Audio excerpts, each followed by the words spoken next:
Hi, Janelle Schaefer here with Sheep Hill Herbs. Welcome to another video. I'm an herbalist and I love plants, I love herbs, and we use them in my family every single day in many, many ways. So today I'm going to talk about one of my favorite plants, rosemary, and I'm going to talk about its benefits and also how to grow it inside. So let's get started. Okay, so what I have in front of me is my blooming rosemary. It looks so amazing. Two little flowers. I'm really excited. And where are the other little buds? Oh, down there. Right there. I don't know if you can see it, but it's going to bloom some more. And I have never, ever, ever had any of my rosemary bloom, even outside. And this one is inside. Okay, so I want to share what I did to successfully grow and bloom my rosemary. And I put it at a sunny window, really, really nice bright window. It does not have sun all day, but a good half of the day. So I think rosemary definitely likes sun. And because rosemary is from the Mediterranean and it was often by the sea and it would be misted upon, when I water the rosemary, I pour the water over top of the leaves so that they get wet, kind of like sprinkle or spray a little bit, instead of just pouring right down at the roots, which is what I do for some of my plants, but I want the leaves to get moist. The other thing is I have been watering about every 2 to 3 days. Now, in the past, I think I would go weeks without watering my rosemary and it would die, because I do know that it doesn't like to be very wet in the roots, but I have found that at this sunny window, it seems like the water is evaporating pretty quickly, the plant is using the water pretty quickly, and I'm watering it more than I used to. So with the combination of the light, the water, and watering the leaves, and kind of just keeping my eye on it and keeping care of it, it is doing great and it is blooming. So those are my few little tips about growing your rosemary inside. Now, I should have said it is December, so I still have a few indoor months to go where I need to take care and nourish it. The temperature in this area of my house is probably about 68, 70 degrees. It probably gets warmer when it's sunny at the window, but right now the temperature is set at 68. So it is kind of a cooler spot. It's not near the stove. It's not near the kitchen, which can get even warmer. Like, I have it, I think, at a good temperature.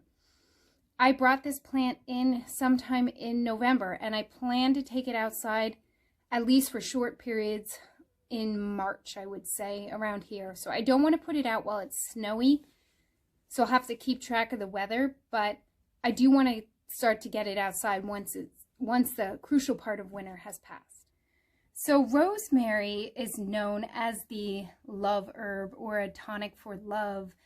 It feeds the heart and then in turn feeds the brain, bringing more oxygen to the brain. So it works in kind of combination with the heart and the mind, bringing about more clarity, more remembrance, and also a more feel-good feeling. Rosemary tea is also very good to wash your hair with. It helps with scalps that are kind of tingling or itchy or uncomfortable. You can even add a drop of rosemary essential oil to your shampoo, or buy shampoo with rosemary essential oil. The tea is also very good for digestion. It aids your digestion. Rosemary can also be a tonic for anxiety or depression or nervousness. It has some nervine qualities for relaxation. So my favorite way to use any herb is fresh, and you cut it fresh, put it in a cup, a mug, pour boiling water over it, and let it steep. And I do have 2 videos on how to make herbal teas, one with dried herb and one with fresh.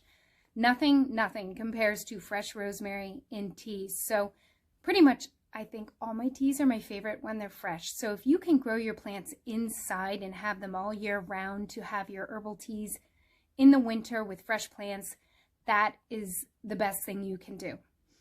Rosemary is also rejuvenating to the skin. It brings blood flow to the skin, makes your skin look younger and more fresh. So if you can find natural products with rosemary extract. That is a benefit for the skin. Or you can even make the tea and use cotton balls and kind of just use it like an astringent and go over your skin that way. So rosemary is a beautiful herb. It is the name of one of my favorite herbalists, Rosemary Gladstar. And it is just flavorful. It is complex. It is delicate. It is beautiful. It grows, can be 3 to 6 feet high. It can be like a tree. My sister lived in Texas for a couple of years, and I guess the climate there is much better, more suited for rosemary, and she had a rosemary bush that was gigantic. When she left Texas and came back to Pennsylvania, she cut and dried most of her rosemary and had quarts and quarts of it. So I know where we live, it's a harder time and a harder season for growing it, but it still can happen, and it still brightens and livens my life. So I hope you learned something about rosemary today. Take time to like this video and leave a comment if you have any great stories about using this plant. And also subscribe to this channel before you go, because your subscription will help me to keep making videos and help this come up higher in the YouTube algorithm. So thanks.